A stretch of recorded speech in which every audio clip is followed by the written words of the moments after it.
Hello student, नमस्कार। क्या हाल चाल है आपके? मैं नीरज कुमार स्वागत करता हूँ आपका यज्ञ विद्या में। बच्चों, अभी हम लोग यूपी पुलिस कांस्टेबल भर्ती 2026 से संबंधित क्लास कर रहे हैं। इस कड़ी में आपके लिए हर दिन जनरल स्टडी, हिंदी और मैथ का प्रीवियस ईयर क्वेश्चन आता है यज्ञ विद्या की तरफ से। आज मैं आपको जनरल स्टडी का पेपर बता रहा हूँ। 27 जनवरी 2019 को हुए शिफ्ट 1 में जो भी जनरल स्टडी का पोर्शन आया था, आज मैं उसको बताऊंगा। बच्चे बहुत ध्यान से देखने की जरूरत है, क्योंकि एक क्वेश्चन में कई सारे फैक्ट होंगे जो इस साल आपके लिए बहुत ज़्यादा उपयोगी होगा। अगले 10 दिन में प्रीवियस ईयर क्वेश्चन समाप्त हो जाएगा। उसके बाद हम लोग फुल सिलेबस पे देखेंगे।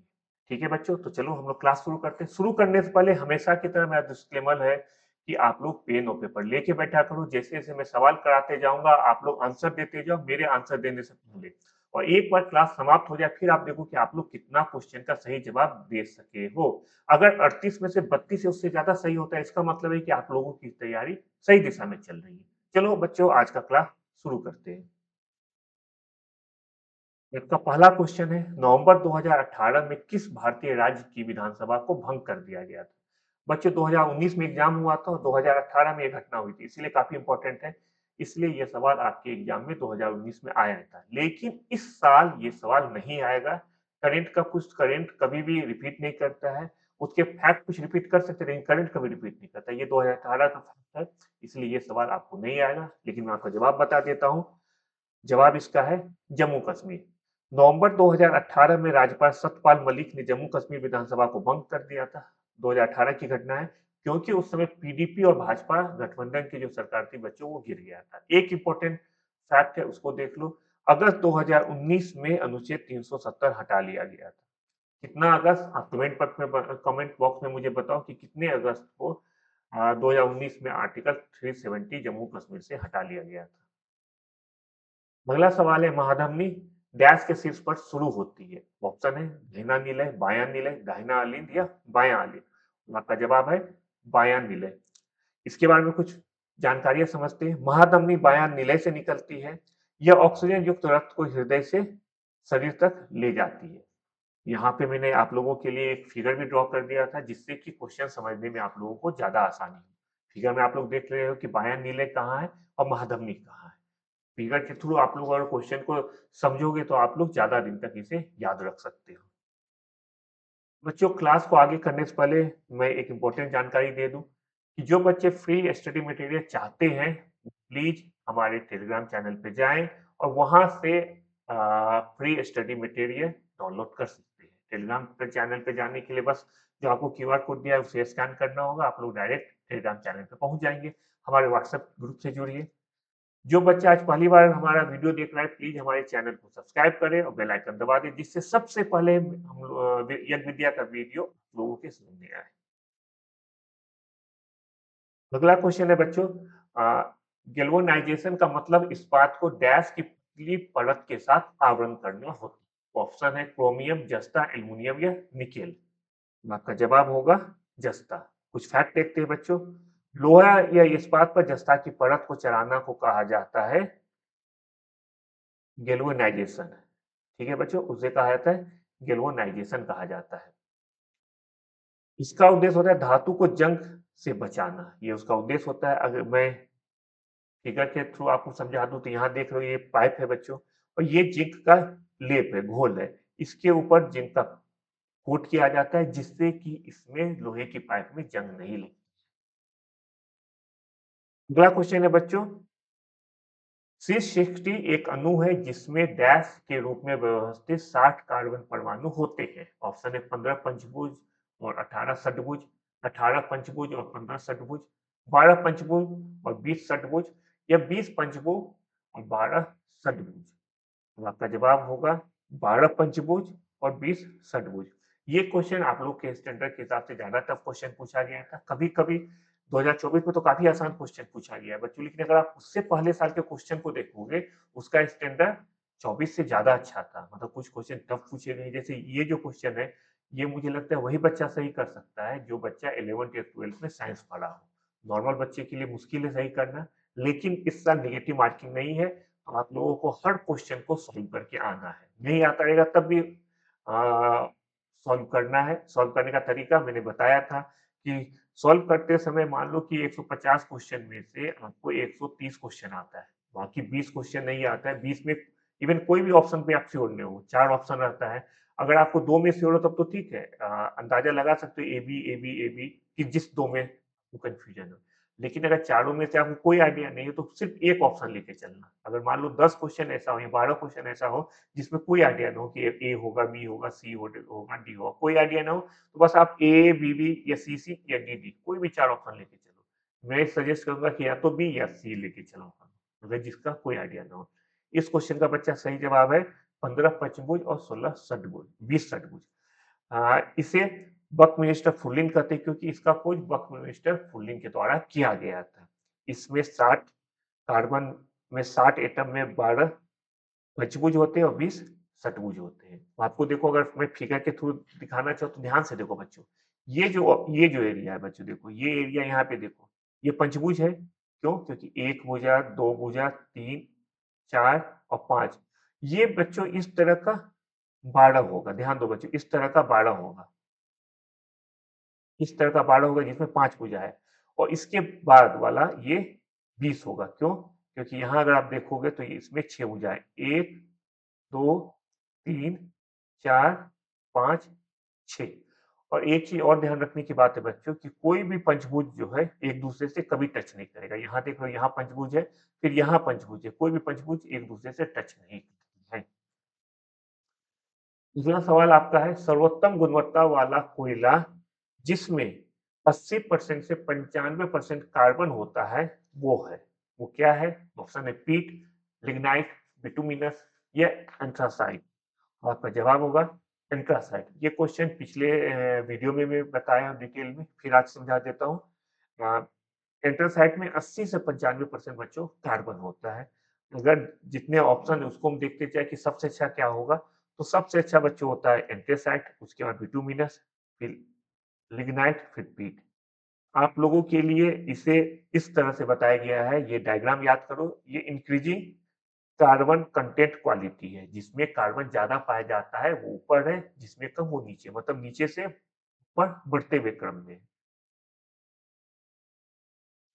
अगला सवाल है बच्चों, डैश को छोड़कर निम्नलिखित सभी संघनन बहुलक है। ऑप्शन है पॉलिस्टर, पॉलीप्रोफिलीन, पोलियोमाइड या पॉलीकार्बोनेट। तो आपका जवाब है पॉलीप्रोफिलीन।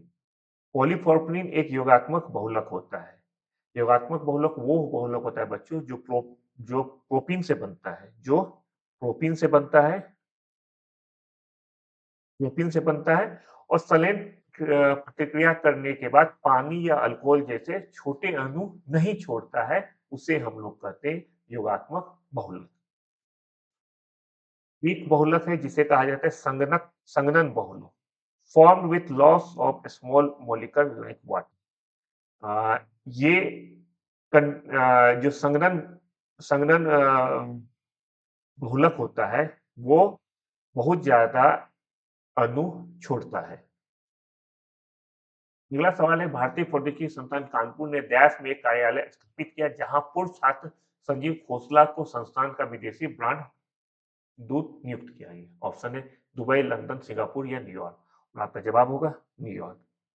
आईआईटी कानपुर ने न्यूयॉर्क में कार्यालय बनाया है। पूर्व छात्रों से जोड़ना और फंड जुटाना इसका मकसद है। बच्चों ये भी सवाल आप देखोगे कि उस समय का है, तो इसलिए ये सवाल इस साल पूछने का संभावना ना के बराबर है, क्योंकि ये करंट का सवाल है। ये 2019 का घटना है, इसलिए 2026 के एग्जाम में यह पूछा नहीं जाएगा। अगला सवाल है, उत्तर प्रदेश पुलिस भर्ती एवं प्रोन्नति बोर्ड द्वारा कांस्टेबल सिविल सेवा परीक्षा की नियुक्ति में शारीरिक क्षमता परीक्षा में पुरुष अभ्यर्थियों को डैश दौड़ने की जरूरत होती है। मुझे लगता है इसमें से ये सवाल का जवाब आप लोगों में से सभी बच्चे को आता होगा, क्योंकि आप लोगों ने नोटिफिकेशन पढ़ा है। आप लोगों को पता होगा कि चाहे मेल हो या फीमेल हो, दोनों के लिए जो दौड़ है वो आवश्यक है। अगर आप दौड़ पूरा नहीं कर पाते तो रिटर्न कितना भी अच्छा जाएगा, आप लोग सेलेक्ट नहीं होंगे। आप लोगों ने क्राइटेरिया पढ़ा होगा, मुझे लगता है कि आप लोग जवाब दे दिए होंगे। तब भी मैं आपको बता देता हूँ, ऑप्शन इसका होगा ऑप्शन 1, 25 मिनट में 4.8 किलोमीटर। पुरुषों के लिए 25 मिनट में 4.8 किलोमीटर है और जो महिला अभ्यर्थी उनके लिए 14 मिनट में 2.4 किलोमीटर है दौड़ना। तो ये सवाल है, 22 जुलाई 2014 को उत्तर प्रदेश के राज्यपाल के रूप में किसने शपथ लिया? ऑप्शन है सूर्य प्रताप शाही, ब्रजेश पाठक, राम नाईक या अशोक टंडन। तो आपका जवाब है राम नाईक। राम नाईक 2014 में यूपी के 27वें राज्यपाल बने थे। इनके बाद राम नाईक के बाद आनंदीबेन पटेल 2019 में बनी थी। उसके बाद फिर दोबारा उनको 2024 में आनंदीबेन पटेल को दोबारा राज्यपाल बनाया गया है। अगला सवाल है, उत्तर प्रदेश के किस जिले को पीतल नगरी के रूप में जाना जाता है? ऑप्शन है फतेहपुर, मुजफ्फरनगर, मिर्जापुर या मुरादाबाद। और इसका जवाब होगा बच्चों मुरादाबाद। मुरादाबाद को पीतल नगरी कहा जाता है। कारण क्या है? क्योंकि यहाँ पीतल का सामान काफी ज्यादा बनाया जाता है, इसलिए इसे पीतल नगरी कहा जाता है। बाकी जो ऑप्शन है उसको भी बता दूं। फिरोजाबाद को बच्चों सुहाग नगरी कहा जाता है। कारण इसका इसका कारण है कि यहाँ पे कांच की चूड़ियां मिलती है। आपको पता होगा सुहागन स्त्री कांच की चूड़ियां पहनती है, इसीलिए फिरोजाबाद को सुहाग नगरी कहा जाता है। कन्नौज को इत्र नगरी कहा जाता है बच्चों, जबकि अलीनगर का ताला फेमस है, इसलिए ताला नगरी कहा जाता है। बच्चों आप लोगों का यूपी स्पेशल भी मुझे कराना है, लेकिन यूपी स्पेशल 5-7 दिन बाद जब हम लोग मेन सिलेबस पे आएंगे तो यूपी स्पेशल में सबसे लास्ट में करूंगा।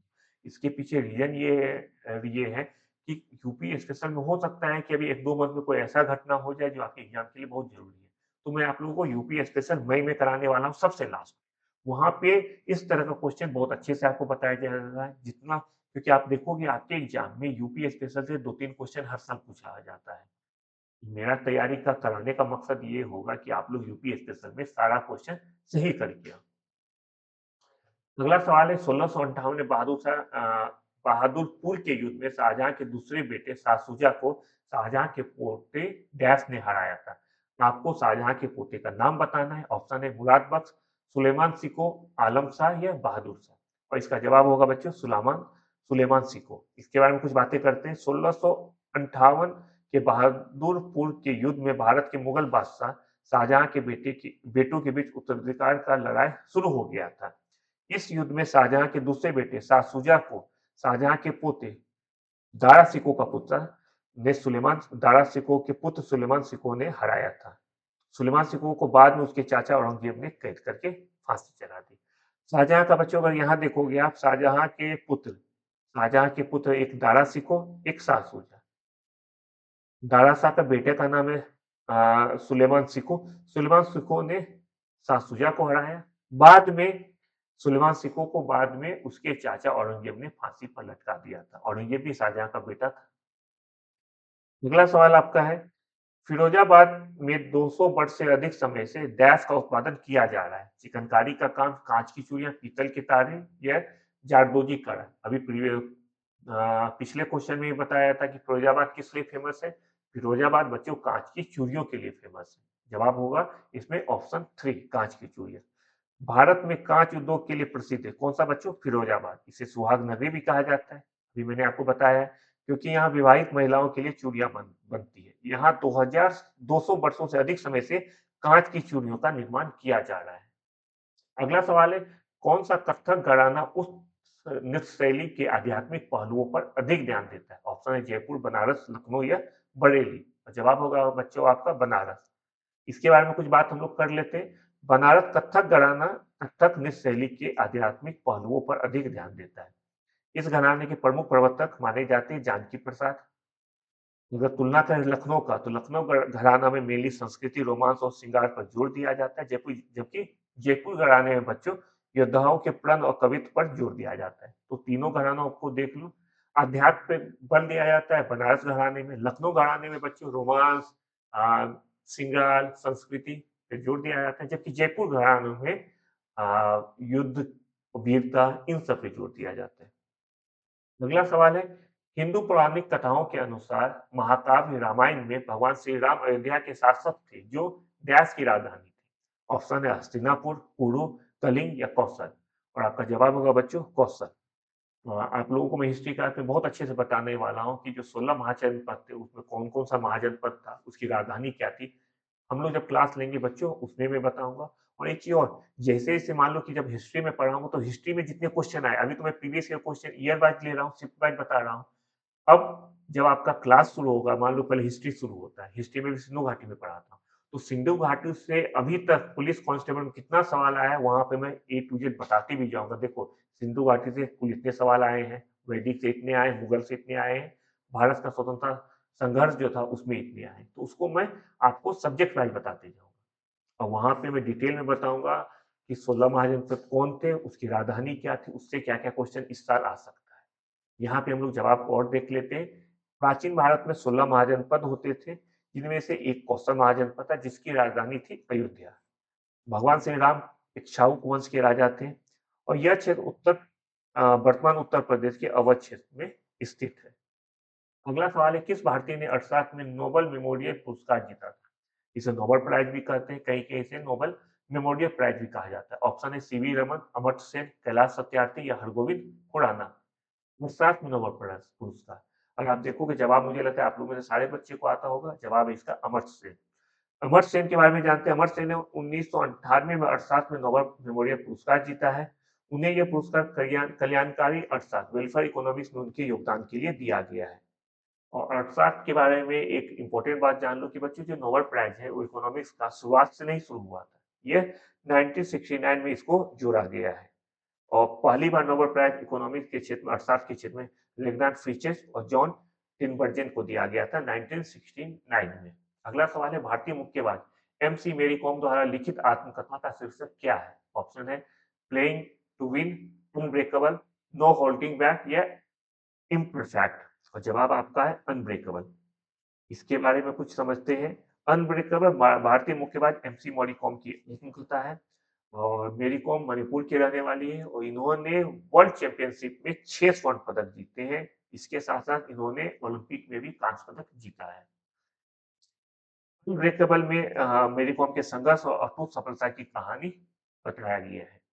अगला सवाल है, 65वीं राष्ट्रीय फिल्म पुरस्कार में किस फिल्म ने सर्वश्रेष्ठ लोकप्रिय फिल्म पुरस्कार जीते? ऑप्शन है Baahubali 2, the conclusion, secret superstar, jolly LLB 2 या हिंदी मीडियम।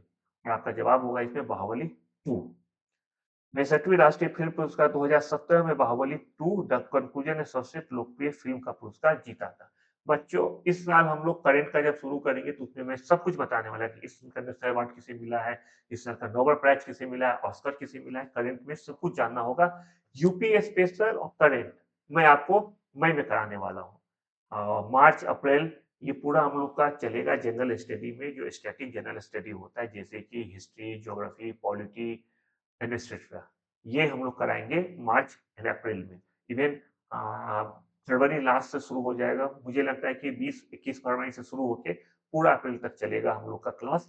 बीच में जैसे ही क्लास समाप्त, प्रीवियस ईयर क्वेश्चन समाप्त हो जाएगा, फिर हम लोग मेन सिलेबस में आएंगे और यूपी स्पेशल प्लस करंट ये हम लोग आपको या विद्या की तरफ से मई में लेके आएगा, क्योंकि ये दोनों पोर्शन जो है, एक करंट और एक यूपी स्पेशल, इसमें अप्रैल तक का घटना आप लोग के एग्जाम में पूछा जाएगा। इसलिए मैं चाहता हूँ कि कोई भी घटना, कोई भी इवेंट आप लोग मिस ना करें। तो इसलिए हम लोग अभी मिलेंगे, मई मिलेंगे और आप लोग के पास एमसीक्यूज हम लोग मार्च फर्स्ट वीक से एमसीक्यूज भी लेके आएंगे, जो कि हमारे ऐप और हमारे वेबसाइट पे अवेलेबल रहेगा आपके लिए। उस साल का सर्वश्रेष्ठ फिल्म का पुरस्कार असमी फिल्म विलेज रॉक स्टार को दिया गया। देखो बच्चे, हमेशा नेशनल अवार्ड में ये जनरल बात बता रहा हूँ, एक लोकप्रिय फिल्म का पुरस्कार दिया जाता है, एक दिया जाता है सर्वश्रेष्ठ फिल्म का पुरस्कार। इस साल किसे दिया गया वो सब हम लोग बातें करेंगे करंट के सेक्शन में। अर्थशास्त्र विज्ञान के लिए वर्ष 2018 का नोबेल पुरस्कार विलियम डी नॉर्डहॉस और पॉल एम रोमन को दिया गया था। ये दोनों कहाँ के निवासी, ये आपका सवाल है। संयुक्त राज्य अमेरिका, यूनाइटेड किंगडम, कनाडा या ऑस्ट्रेलिया? का जवाब है बच्चों यूएसए के नागरिक है। 2018 का अर्थशास्त्र का नोबेल पुरस्कार विलियम डी नॉर्डहॉस और पॉल एम रोमन को संयुक्त रूप से दिया गया था। ये लोग यूएसए के रहने वाले हैं। इन्होंने जलवायु परिवर्तन, क्लाइमेट चेंज और तकनीकी नवाचार, टेक्नोलॉजी इनोवेशन, माइक्रो इकोनॉमिक विश्लेषण में एकीकृत करने के लिए इस पुरस्कार से इनको नवाजा गया है। डैश निजी और संवेदनशील जानकारी जैसे कि क्रेडिट कार्ड नंबर, व्यक्तिगत पहचान और खाता उपयोगकर्ताओं का नाम और पासवर्ड प्राप्त करने का धोखाधड़ी वाला कार्य है। क्या है? डैश में आपको बढ़ना है। ऑप्शन है मेलवेयर, ट्रोजन, हैकिंग या फिशिंग। इसका जवाब होगा बच्चों फिशिंग। फिशिंग को समझते हैं। फिशिंग क्या है बच्चों? फिशिंग यह एक साइबर अपराध है जिसमें उपयोगकर्ता को धोखे से अपनी संवेदनशील जानकारी जैसे पासवर्ड, क्रेडिट कार्ड का डिटेल या ओटीपी, ये सब देने के लिए फंसाया जाता है। यह अक्सर फर्जी ईमेल या वेबसाइट के माध्यम से किया जाता है जो असली जैसा दिखता है। मैंने जो आपसे पूछा गया मेलवेयर क्या है, तो मेलवेयर बच्चों हानिकारक सॉफ्टवेयर है जैसे वायरस, वर्म, ट्रोजन एक प्रकार का मेलवेयर है जो वेब सॉफ्टवेयर होने का नाटक करता है, लेकिन वो वैध होता नहीं है, वो आपके सिस्टम में जाके नुकसान पहुंचाता है। फिर से रिपीट करना चाहूंगा बच्चों, आप लोगों में से जिनको हमारे क्लास का पीडीएफ नोट्स चाहिए वो टेलीग्राम चैनल पे जाके पीडीएफ नोट फ्री में ले सकते हैं। जो बच्चे आज पहली बार टेलीग्राम हमारा यूट्यूब चैनल देख रहे हैं, कृपया करके इसे सब्सक्राइब कीजिए, बेल आइकन को दबाएं, जिससे कि सबसे पहले हमारा क्लास आपके पास पहुंच पाए। जो बच्चा अभी तक यज्ञ विद्या चैनल को सब्सक्राइब नहीं किया है उसे प्लीज सब्सक्राइब कर ले। अगला सवाल है, चित्रकूट जलप्रपात भारत के किस राज्य में स्थित? ऑप्शन है झारखंड, उत्तराखंड, छत्तीसगढ़ या मेघालय। इसका जवाब है छत्तीसगढ़ में। चित्रकूट जलप्रपात भारत के छत्तीसगढ़ राज्य के बस्तर जिले में स्थित है। यह इंद्रावती नदी पर स्थित है जो गोदावरी की सहायक नदी है। हाँ, इसे अपनी चौड़ाई और घोड़े की नाल जैसे आकार के कारण भारत का नियाग्रा कहा जाता है। तो बच्चों देखो, इस क्वेश्चन में जहां आपसे पूछा गया है कि चित्रकूट जलप्रपात कहाँ पे है, तो इसका जवाब तुम्हें छत्तीसगढ़ देख के आराम से निकल सकता था, लेकिन यहाँ पे देखो कितने फैक्ट आप लोगों ने पढ़ा है। आप लोगों को ये पता चल गया कि ये जलप्रपात किस नदी पर स्थित है, तो इसका जवाब होगा इंद्रावती नदी। इंद्रावती नदी किसकी सहायक नदी है, क्वेश्चन पूछा जा सकता है कि किसकी सहायक नदी है, कावेरी की है, ये गोदावरी की है, गंगा की है, किसकी है? तो यहाँ पे मैंने बताया कि इंद्रावती नदी गोदावरी की सहायक नदी है। एक और सवाल पूछा जा सकता है कि भारत का नियाग्रा किस जलप्रपात को कहते हैं? तो भारत का नियाग्रा कहते हैं बच्चों चित्रकूट जलप्रपात को कहते हैं। गोदावरी की बात चले तो एक चीज और बता दूं कि गोदावरी दक्षिण भारत की सबसे लंबी नदी है, तो इसे दक्षिण का गंगा भी कहा जाता है। अगला सवाल है, वेनेजुएला की राजधानी डैश है? ऑप्शन है निकोसिया, सान सल्वाडोर, क्यूटो या काराकास। आपका जवाब होगा काराकास। वेनेजुएला दक्षिण अमेरिका महाद्वीप का एक देश है जिसकी राजधानी काराकास है। और वेनेजुएला की मुद्रा, जब भी मैं देश बताता हूँ करेंसी जरूर बताता हूँ, क्योंकि आपके सिलेबस में कंट्री कैपिटल करेंसी स्पष्ट रूप से लिखा हुआ है। हो सकता है इस साल ये पूछ दे। वेनेजुएला की मुद्रा को पेट्रो या बोलीवर कहा जाता है। अगला सवाल है, भारत में निम्नलिखित में से किस रेडियोधर्मी धातु का विश्व का सबसे बड़ा भंडार मौजूद है? ऑप्शन है यूरेनियम, रेडियम, बिस्मिथ, थोरियम। जवाब आपका होगा थोरियम। भारत में थोरियम रेडियोधर्मी धातु का विश्व का सबसे बड़ा भंडार मौजूद है। थोरियम की पूर्ति बच्चों मोनाजाइट बालू का निक्षेपों से होती है। यह मोनाजाइट निक्षेप मुख्यतः केरल के तटवर्ती भागों में पाया जाता है। थोरियम का परमाणु संख्या 90 है, इसे भी ध्यान दे दो। मैप पे देख रहे हो, मैप में आपको बताया गया, मैप देखने से हर दिन मैप देखने का आदत डालो। हर दिन 5 मिनट 10 मिनट जब भी आप चाय पीते हो या जब पढ़ के उठते हो तो एक बार मैप देख के कि इंडिया के मैप में इम्पोर्टेंट नदी कहाँ है, इम्पोर्टेंट पहाड़ कहाँ है, जलप्रपात कहाँ पे है, सेंचुरी किस जगह है, ये सब आप देखते रहो तो एग्जाम में कोई भी क्वेश्चन आएगा तो जो फिगर के रूप में रहता है बच्चों, वो हमारे दिमाग में ज्यादा असर करता है, वो ज्यादा दिन तक याद रहता है। इसलिए मेरा हमेशा कोशिश रहता है कि जो भी मैं आपको जवाब दूं वो एक मैप के थ्रू दे दूं, जिससे कि आपको याद ज्यादा दिन तक रहे। अगला सवाल है बच्चों, ऑस्ट्रेलिया ऑस्ट्रेलिया के एकमात्र द्वीपीय राज्य का नाम क्या है? ऑप्शन है कैप्री, इबिसा, तस्मानिया या रोइस। द्वीपीय राज्य का नाम, तो ऑस्ट्रेलिया के द्वीपीय राज्य का नाम बच्चों तस्मानिया है। एक बार मैप पे भी आप देख लो, यहाँ पे आप देख रहे हो मैप पे मेन ऑस्ट्रेलिया बच्चों, यहाँ पे है मेन ऑस्ट्रेलिया, ये है मेन ऑस्ट्रेलिया, और ये है आपको तस्मानिया, ये तस्मानिया है। ठीक है, यह ऑस्ट्रेलिया की मुख्य भूमि से दक्षिण में 240 किलोमीटर पर स्थित है।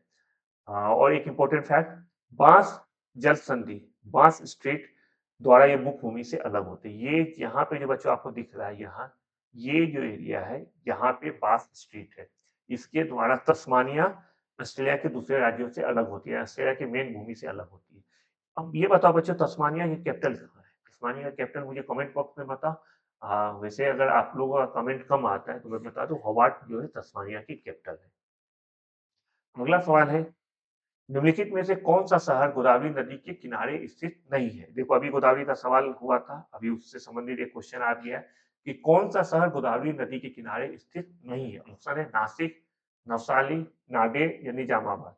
और इसका जवाब होगा नवसाली। कारण क्या है बच्चों, यहाँ भी आप मैप देखो, मैप देखो तो क्लियर हो जाएगा कि ये है, ये गोदावरी नदी है। ठीक है बच्चों, ये गोदावरी नदी है ये जो बह रही है। यहाँ पे देखो नासिक भी इसके किनारे पे है, मुहाने पे, नागंग भी है, ये देखो और निजामाबाद भी है। बस नवसारी देखो यहाँ पे, नवसारी इस जगह है गुजरात में। और ये गोदावरी नदी के किनारे नहीं है बच्चों, ये पूर्णा नदी के समीप स्थित है नवसारी नदी। बाकी तीनों जो क्वेश्चन में पूछा गया है, नासिक, नांदेड़ और निजामाबाद, ये तीनों नदी गोदावरी के किनारे पे स्थित है। गोदावरी नदी महाराष्ट्र के नासिक जिले के त्र्यंबक, इसे त्र्यंबक या त्र्यंबकेश्वर भी कहा जाता है, स्थान से निकलती है। प्रायद्वीपीय भारत की सबसे लंबी नदी है ये गंगा, गोदावरी नदी 1465 किलोमीटर ये बहती है। अभी मैंने बताया था कुछ समय पहले, ये दक्षिण भारत की सबसे बड़ी नदी है और इसे दक्षिण भारत का गंगा भी कहा जाता है। अगला सवाल है, नीलम संजीव रेड्डी के कार्यकाल के बाद भारत के राष्ट्रपति कौन बने? ऑप्शन है फखरुद्दीन अली अहमद, वारागिर वेंकटगिरी, ज्ञानी जेल सिंह या मोहम्मद हिदायतुल्लाह। और आपका जवाब होगा ज्ञानी जेल सिंह। नीलम संजीव रेड्डी के कार्यकाल 1977 से 1982 के बाद ज्ञानी जेल सिंह भारत के राष्ट्रपति बने थे। इनका कार्यकाल 25 जुलाई 1982 से 25 जुलाई 1987 के बीच में स्थित था और ये भारत के पहले सिख राष्ट्रपति थे। अगला सवाल है बच्चों, चंद्रगुप्त के पुत्र का नाम बताएं जिन्होंने 298 से लेकर 272 ईसा पूर्व के बीच शासन किया था और संपूर्ण भारत में साम्राज्य को बढ़ाया। आपको सिंपल इसमें बताना है चंद्रगुप्त के पुत्र का नाम क्या है, ये क्वेश्चन पूछा रहा है। ज्यादा लंबा क्वेश्चन देने का मतलब सिर्फ है आपको कंफ्यूज करना, लेकिन यहाँ पे सिंपल एक ही चीज पूछा गया कि चंद्रगुप्त के पुत्र का क्या नाम था। ऑप्शन है हर्षवर्धन, अनिरुद्ध, बिंदुसार या वसुदेव। और आपका जवाब होगा बिंदुसार। हम लोग पढ़ते हुए आए हैं 8, 9, 10 में हिस्ट्री के बुक में। मौर्य साम्राज्य पढ़ोगे तो उसमें साफ आ जाता है चंद्रगुप्त मौर्य के बाद उनका बेटा बिंदुसार गद्दी पे बैठा था। चंद्रगुप्त मौर्य का पुत्र बिंदुसार था। उन्होंने 298 से लेकर 272 ईसा पूर्व के बीच शासन किया, संपूर्ण भारत में साम्राज्य को बढ़ाया। बिंदुसार सम्राट अशोक के पिता थे। उन्हें अमित्रघाट, बिंदुसार को अमित्रघाट जिसका मतलब होता है शत्रु विनाशक के नाम से जाना जाता है। यहाँ पे देखो मैंने डायग्राम भी बना दिया। चंद्रगुप्त मौर्य का बेटा है बिंदुसार और बिंदुसार का बेटा है बच्चों अशोक, द ग्रेट अशोक। अगला सवाल है, मेखला चादर यह डैश राज्य की महिलाओं द्वारा पहना जाने वाला पारंपरिक वस्त्र है। ऑप्शन है गुजरात, तमिलनाडु, गोवा या असम। और आपका जवाब है बच्चों असम। मेखला चादर असम राज्य की महिलाओं द्वारा पहना जाने वाला पारंपरिक वस्त्र है और ये इसके दो भाग होते हैं। एक होता है बच्चों मेखला जो नीचे का हिस्सा होता है, जो ऊपर का हिस्सा होता है जिसको कहते हैं हम लोग चादर। और यह असम में ज्यादातर पहना जाता है। रविन्द्रनाथ टैगोर ने निम्नलिखित में से किस देश का राष्ट्रगान लिखा था? चीन, म्यांमार, भूटान या बांग्लादेश। और इसका जवाब होगा बच्चों बांग्लादेश। रविन्द्रनाथ टैगोर ने बांग्लादेश का राष्ट्रगान अमार सोनार बांग्ला जो अभी भी है 1905 में लिखे थे। इन्हें 3 मार्च 1971 को बांग्लादेश ने अपना राष्ट्रगान बनाया था। भारत का राष्ट्रगान जन गण मन वो भी टैगोर जी द्वारा लिखा गया है। 1913 में रविन्द्रनाथ टैगोर को उनके काव्य संकलन गीतांजलि के लिए साहित्य का नोबेल मिला। तो वो पहले भारतीय थे जिन्हें की नोबेल प्राइज किसी भी एरिया में नोबेल प्राइज जीतने वाले पहले भारतीय थे। इवन वो पहले एशियाई थे जिनको की नोबेल प्राइज मिला था 1913 में। सोचो कितने पहले का बात है। अगला सवाल है, वर्गीज कुरियन को डैश द्वारा राष्ट्रीय डेयरी विकास बोर्ड के अध्यक्ष के रूप में नियुक्त किया गया था। ऑप्शन है लाल बहादुर शास्त्री, गुलजारी लाल नंदा, इंदिरा गांधी या वीवी गिरी। और जवाब आपका होगा लाल बहादुर शास्त्री जी। वर्गीज कुरियन श्वेत क्रांति के जनक कहलाते हैं। 1965 से 1998 33 वर्ष तक एनडीडीबी के अध्यक्ष के रूप में उन्होंने अपनी सेवा दी। 1970 में शुरू किया गया ऑपरेशन फ्लड फ्लड के सूत्रधार डॉक्टर वर्गीज कुरियन ही थे। भारत वर्तमान में भारतीय संविधान के कितने भाग? ऑप्शन है 15, 20, 25 और 30। देखो बच्चे इस क्वेश्चन में पूछा जाए वर्तमान में, शुरुआत में कितना था वो पूछा नहीं जा रहा है, पूछा जाए वर्तमान में भारतीय संविधान के कितने भाग है। जल्दी से पेपर पे आप आंसर लिखो, फिर मैं जाता हूँ। लिख लिए आंसर और इसका जवाब होगा बच्चों 25। देखो मूल संविधान जब बना था उस समय हमारे संविधान में एक प्रियम्बल था, प्रस्तावना, 22 भाग थी और 8 अनुसूचियां थी। वर्तमान में 22 भाग बढ़ के 25 हो गया, 8 अनुसूची बढ़ के 12 हो गया। और शुरू में 395 अनुच्छेद था जो कि अब बढ़ के 448 थे, ज्यादा मतलब 450 के आसपास हो गया, उससे भी ज्यादा हो गया। इसमें आप आराम से देख सकते हो, यहाँ मैं ओरिजिनल जो कॉन्स्टिट्यूशन था उसको दिखाया हूँ। ये वर्तमान में जो हमारा संविधान है 22 भाग और 25 भाग, 8 अनुसूची और 12 अनुसूची, एक 395 अनुच्छेद और 448 अनुच्छेद। एक बात और जान लो कि इस कुल मिला के 106 संविधान संशोधन किया जा चुका है।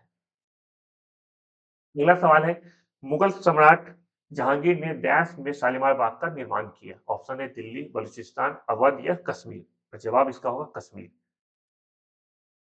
मुगल बादशाह जहांगीर ने कश्मीर श्रीनगर में अपनी पत्नी नूरजहां के लिए 1619 में शालीमार बाग का निर्माण करवाया था। इसे श्रीनगर का ताज भी कहा जाता है। अपनी पत्नी के लिए कराया था और ये अभी भी काफी फेमस है। आप लोग में से कोई भी अगर कश्मीर जाते हो, श्रीनगर में जरूर ये इस बाग में जाके इसका लुत्फ उठा सकते हो। अगला सवाल है, वार्षिक भारतीय शास्त्रीय संगीत समारोह सवाई गंधर्व भीमसेन महोत्सव डैश में आयोजित किया जाता है। कहाँ आयोजित किया जाता है ये पूछा जा रहा है। ऑप्शन है पुणे, मैसूर, कानपुर या उदयपुर। और आपका जवाब होगा पुणे। भीमसेन जोशी ने अपने गुरु सवाई गंधर्व के स्मरण में इस महोत्सव को प्रारंभ किया था। यह पुणे में 1953 से आयोजित किया जाता है। अगला सवाल है, निम्नलिखित में कौन सा बैंक भारत का सबसे पुराना सार्वजनिक क्षेत्र का बैंक है। ऑप्शन है bank of India, bank of Baroda, Allahabad bank या यूको बैंक। और आपका जवाब होगा इलाहाबाद बैंक। इलाहाबाद बैंक का स्थापना 1865 में हुआ था और भारत का सबसे पुराना सार्वजनिक क्षेत्र का यह बैंक है इलाहाबाद बैंक। अगला क्वेश्चन है, वैदिक सभ्यता डैश नदी के तट पर विकसित हुई थी। ऑप्शन है गोदावरी, कावेरी, कृष्णा या सरस्वती। और जवाब आपका होगा सरस्वती नदी के किनारे। आज बताया जाता है कि सरस्वती नदी लुप्त हो गई है, लेकिन जो पुराने काल में जो हड़प्पा संस्कृति थी, उस समय प्रमाण मिला है कि वहां पे नदी बहती थी और उसका नाम सरस्वती कहा गया है। ऐसा मानता भी है कि गंगा यमुना सरस्वती के संगम पे प्रयागराज बसा हुआ है, जहाँ पे हर 12 साल में कुंभ मेला का आयोजन किया जाता है। वैदिक सभ्यता 1500 से 600 ईस्वी पूर्व सरस्वती नदी के तट पर विकसित हुआ था। ऋग्वेद में सरस्वती नदी का सर्वाधिक बार उल्लेख किया गया, जबकि ऋग्वेदिक आर्यों की सबसे पवित्र नदी सरस्वती थी, जिसे माते तमा, देवी तमा या नदी तमा, नदी तमा का मतलब होता है बच्चों नदियों का प्रमुख, ये सब विभक्ति से संबोधित किया गया है। अगला सवाल है, जुलाई 1944 में संयुक्त राष्ट्र ब्रेटन वुड्स सम्मेलन में किस अंतर्राष्ट्रीय संगठन की कल्पना की गई थी। ऑप्शन है विश्व व्यापार संगठन, संयुक्त राष्ट्र बाल कोष, विश्व बैंक या अंतर्राष्ट्रीय मुद्रा कोष। आपका जवाब होगा इसमें बच्चों अंतर्राष्ट्रीय मुद्रा कोष, आईएमएफ इसका जवाब है, आईएमएफ। जुलाई 1944 में ब्रेटन वुड्स सम्मेलन में अंतर्राष्ट्रीय मुद्रा कोष तथा अंतर्राष्ट्रीय पुनर्निर्माण एवं विकास बैंक आईबीआरडी, जिससे कि बाद में वर्ल्ड बैंक भी कहा जाने लगा, संगठन की कल्पना की गई थी। आईएमएफ की स्थापना 27 दिसंबर 1945 को किया गया था। अगला सवाल है बच्चों, भारत की पहली इंजन रहित speed train train 18 gas integral coach factory द्वारा विकसित की गई थी। हमको बताना है कि किस कोच फैक्ट्री द्वारा ट्रेन 18 विकसित किया गया था। ऑप्शन है चितरंजन, पटियाला, चेन्नई या कपूरथला। और आपका जवाब होगा चेन्नई। भारत की पहली इंजन रहित speed train 18 Chennai integral coach factory द्वारा विकसित किया गया था। इसे वंदे भारत एक्सप्रेस के नाम से भी जाना जाता है। यह मेक इन इंडिया पहल के दौरान 18 महीने में बना लिया गया था। अगला सवाल है, नवंबर 2018 में भारत ने कौन से देश के साथ $500 मिलियन के सौदे पर हस्ताक्षर किए, जिसमें स्थानीय स्तर पर 2 गोपनीय युद्धपोतों का निर्माण किया जाएगा। देखो बच्चों, ये भी 2018 का क्वेश्चन है। ये क्वेश्चन कभी नहीं आएगा, बस आंसर जान लो। इसका आंसर होगा बच्चों रूस होगा। नवंबर 2018 में भारत ने रूस के साथ $500 मिलियन के सौदे पर हस्ताक्षर किया था, जिसमें स्थानीय स्तर पर 2 गोपनीय युद्धपोतों का निर्माण किया जाएगा। देखो 2018 का करंट का क्वेश्चन अभी नहीं पूछा जाएगा। आपसे 2025 से लेके करंट का कोई भी क्वेश्चन पूछेगा तो मान के चलो 26 जून में आपका एग्जाम है, तो 2025 जनवरी से कोई क्वेश्चन आएगा। जो एक स्टैंडर्ड पैमाना है, उसमें कहा जाता है कि जिस साल आपका जिस समय एग्जाम हो रहा है, उससे 1 साल पहले जाके आप तैयारी शुरू कीजिए। लेकिन आपके कोर्स को मैं देख रहा हूँ कि 1 साल से पुराना भी घटना होता है, इसलिए मैं जब आपको करंट कराऊँगा तो मेरा फोकस होगा जनवरी 2025 से लेके मई 2026 तक। खासकर 1 मई तक का तो घटना आएगा ही, 1 मई तक का घटना आपको ज़रूर पूछिएगा, पढ़ना चाहिए। एग्जाम आपका 5 जून को है, तो 1 मई तक का घटना ज़रूर आप लोग पढ़ के जाएँ। हमारा लास्ट क्वेश्चन है, सरदार वल्लभ भाई पटेल राष्ट्रीय पुलिस अकादमी डैश के पास स्थित है। ऑप्शन है हैदराबाद, पुणे, भोपाल या चंडीगढ़। तो इसमें आपका जवाब होगा बच्चों हैदराबाद। सरदार वल्लभ भाई पटेल राष्ट्रीय पुलिस अकादमी तेलंगाना राज्य के हैदराबाद में स्थित है। यहाँ भारतीय पुलिस सेवा आईपीएस के अधिकारियों को प्रशिक्षण दिया जाता है। बच्चों ये हमारा आज का क्लास था। उम्मीद करता हूँ कि आपका क्लास आपको पसंद आया होगा। हमारे क्लास से संबंधित कोई भी अगर आपके मन में दुविधा हो तो आप हमें संपर्क कीजिए, आप हमें मैसेज कीजिए, कॉल कीजिए, हम आपके समाधान आपको दिखाएँगे। बच्चों, जो बच्चे अभी तक हमारे चैनल को सब्सक्राइब नहीं किए, कृपया करके इसे सब्सक्राइब कर लें, जिससे कि आप लोगों के सामने सबसे पहले हमारा वीडियो चला जाए। हम लोग बहुत जल्दी बाकी एग्ज़ामों के लिए आपके सामने कोर्स लेके आने वाले हैं। जो बच्चा अभी तक हमारे क्लास नोट्स को स्कैन नहीं किया है, वो टेलीग्राम चैनल पे जाके फ्री में पीडीएफ और नोट को डाउनलोड कर सकता है। आप व्हाट्सएप चैनल से जुड़िए, अपने सुझाव दीजिए। जैसा मैंने बताया कि अब हम लोग मॉक टेस्ट भी शुरू करने वाले हैं, वो हमारे ऐप और वेबसाइट पे आपके लिए अवेलेबल रहेगा। तो आप यगविद्या ऐप को डाउनलोड कीजिए गूगल प्ले स्टोर से और वेबसाइट www.yagvidya.com पे जाके भी आप एग्ज़ाम मॉक टेस्ट दे सकते हैं। हम social networking site Instagram, Twitter पे भी अवेलेबल है, आप वहाँ जाके भी हमसे जुड़ सकते हैं। कोई भी शंका निवारण हेतु आप इस नंबर 8178333895 पे कॉल कीजिए, हमारी टीम आपसे बात करेगी। आपने अभी तक हमारा वीडियो देखा इसके लिए बहुत-बहुत धन्यवाद। पढ़ते रहिए, फिर मिलते हैं नई वीडियो के साथ। बाय-बाय।